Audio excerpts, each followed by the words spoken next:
अस्सलाम वालेकुम everybody, hope so सब ठीक ठाक होंगे। तो आज की वीडियो में मैं आप लोगों को रिव्यू देने वाली हूँ जोश ब्यूटी के प्रोडक्ट का, जो कि है फेस एंड बॉडी। और इस टाइम पे बहुत ज़्यादा इंस्टाग्राम पे ब्लॉगर्स और काफ़ी ज़्यादा आपने यूट्यूबर्स को देखा होगा कि जो कि ये प्रोडक्ट इस्तेमाल कर रही हैं, जो कि ये है जोश ब्यूटी का मल्टीपर्पज़ सा प्रोडक्ट है, जो है एक स्क्रब, लाइक एक स्क्रब फॉर्म में आप लोगों को ये देखने को मिलेगा प्रोडक्ट। तो इसको मैंने काफ़ी ज़्यादा यूज़ कर लिया है, तकरीबन हाफ़ से ज़्यादा यूज़ कर चुकी हूँ और इसको यूज़ करते हुए तकरीबन 1.5 मंथ मुझे हो चुका है। और फिर उसके बाद मैं आपको इसका रिव्यू देने वाली हूँ। जैसे कि आप लोगों को पता है कि मैं आप लोगों को कोई भी रिव्यू ऐसे नहीं दे देती हूँ, पहले उसको अच्छे से इस्तेमाल करती हूँ, उसके ऊपर अच्छे से रिसर्च करती हूँ और फिर जाके मैं आपको उस प्रोडक्ट का रिव्यू देती हूँ। तो अगर आपको इसी तरीके से डिफरेंट प्रोडक्ट्स के रिव्यू देखने हैं तो आप मेरे चैनल को सब्सक्राइब कर सकते हैं।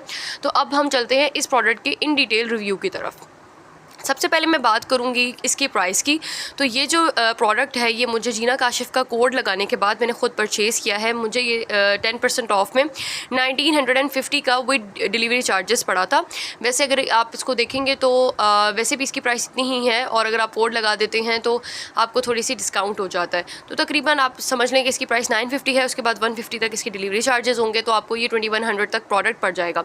ठीक है, अब मैं आपको बताती हूँ कि ये वर्थ इट है या नहीं है, आपको ये परचेज़ करना है या नहीं करना।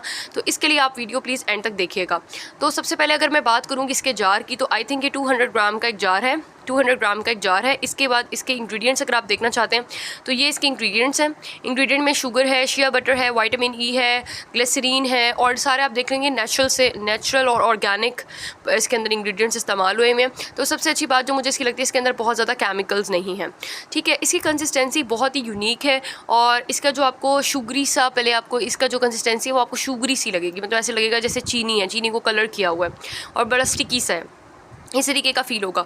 लेकिन आपको पता है कि बहुत ज़्यादा हार्श स्क्रब्स यूज़ नहीं करने चाहिए। तो अगर मैं आपको बताऊं, तो अगर आपको देखने से लग रहा है कि ये बहुत हार्श होगा, तो ये हार्श नहीं है बिल्कुल भी। और ये ऐसे है जैसे कि अगर आप जैसे इसके अंदर हल्का सा पानी डाल के इसको अच्छे से दोनों हाथों के दरमियान रब करते हैं तो ये एक फ़ोम बन जाता है, और इस फ़ोम से फिर आप अपनी क्लिनजिंग करते हैं। और अगर आप इसको लगा के 5-10 मिनट के लिए छोड़ दें तो एज अ मास्क ही आपकी स्किन को मॉइस्चराइज़ कर देता है। उसके बाद हल्के हल्के हाथों से इसको रब करके क्लिनज कर दें, तो स्क्रब का काम भी करता है, क्लिनजर का काम भी करता है, मॉइस्चराइज़र का काम भी करता है। अच्छा, इसके अलावा जिन लोगों को बहुत ज़्यादा इनग्रोन हेयर का इशू हो जाता है, स्ट्रॉबेरी लेग्स हो जाती हैं, वैक्सिंग या फिर वैक्स करते हैं, या फिर कोई भी आप लोगों को इशू हो सकता है, या फिर कोई ड्राई स्किन होती है बहुत ज़्यादा कुछ लोगों की, या फिर बहुत ज़्यादा डेड स्किन एक्यूमुलेट हो जाती है आपके फेस के ऊपर, आपकी बॉडी के ऊपर, तो आप इसको फेस पे भी यूज़ कर सकते हैं, बॉडी पे भी यूज़ कर सकते हैं। अच्छी भली इसके अंदर आपको क्वांटिटी मिल जाती है। अच्छा, नंबर 1 चीज़ मैं आपको इसकी बताती हूँ कि मैंने जब इसको फर्स्ट टाइम ही यूज़ किया था, तो मुझे एक चीज़ रियलाइज़ हुई थी कि इससे जो है वो टैनिंग बहुत ज़्यादा ख़त्म होती है, क्योंकि ये टैनिंग को बहुत हद तक रिड्यूस कर देता है। मुझे इसका नंबर 1 बेनिफिट लगा है कि ये टैनिंग को बहुत ज़्यादा इम्प्रूव किया है इसने मेरी, क्योंकि मेरे फेस पे बहुत ज़्यादा टैनिंग हो चुकी थी। मैं सन ब्लॉक यूज़ नहीं करती थी इतना रेगुलरली, तो फिर मैंने सन ब्लॉक भी यूज़ करना स्टार्ट किया, साथ साथ आप ये प्रोडक्ट भी मैंने रेगुलर बेसिस पे यूज़ करना स्टार्ट किया, तो मेरी टैनिंग बहुत ज़्यादा कम हो गई है। इसके अलावा वाइट हेड्स, ब्लैक हेड्स को भी रिमूव करता है, लेकिन उसके लिए मैं इतना ज़्यादा इसको रिकमेंड नहीं करूँगी कि अगर आप सिर्फ black heads and white heads के लिए लेना चाहते हैं। ये एक मल्टीपर्पज़ सा प्रोडक्ट है। और ना इसके अलावा मैं आपको एक और चीज़ बता देती हूँ कि अगर किसी को फ्रेग्रेंस इशू है तो इसके अंदर माइल्ड सी फ्रेग्रेंस है और फ्रूटी सी फ्रेग्रेंस है, इसकी इतना ज़्यादा तंग नहीं करती है फ्रेग्रेंस। मुझे तो फ्रेग्रेंस से इतना इशू नहीं होता है, ज़्यादा केमिकल वाली हो तो मुझे इशू होता है, लेकिन इसका वो केमिकली सी इसकी एक वो स्मेल नहीं है, क्योंकि इसके अंदर सारे नेचुरल प्रोडक्ट्स, नेचुरल इंग्रेडिएंट्स ही यूज़ हुए हैं।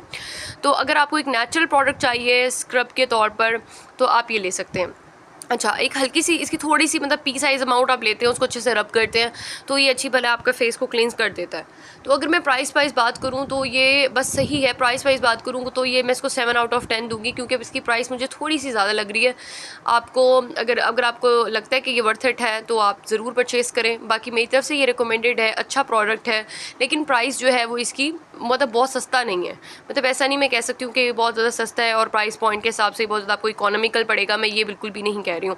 बाकी अगर आपको टैनिंग का इशू है तो मैं आपको रिकमेंड करूँगी ये प्रोडक्ट आप ज़रूर ख़रीदें, क्योंकि ये टैनिंग को बहुत हद तक रिड्यूस करता है। एक अच्छा प्रोडक्ट है, इसको मैं 8.5 आउट ऑफ 10 दूँगी अपने इस्तेमाल के बाद, और मुझे ये अच्छा लगा है। और मैं इसको ऑन एंड ऑफ यूज़ करती हूँ, रोज़ाना आपको यूज़ नहीं करना है, हफ्ते में 1 से 2 दफ़ा यूज़ करना है। उस हिसाब से देखें तो ये एज अ स्क्रब अच्छा भला चल जाता है। तो उस हिसाब से आप देख लें कि अगर आपको वर्थ इट लगता है तो आप परचेज़ ज़रूर कर लें, मेरी तरफ से हाईली रिकमेंडेड है। बाकी अगर आपको इस प्रोडक्ट के हवाले से कोई भी और क्वेश्चन पूछना हो तो आप मुझसे कमेंट सेक्शन में पूछ सकते हैं। इंशाल्लाह ताला नेक्स्ट वीडियो में मिलेंगे। अल्लाह हाफ़िज़।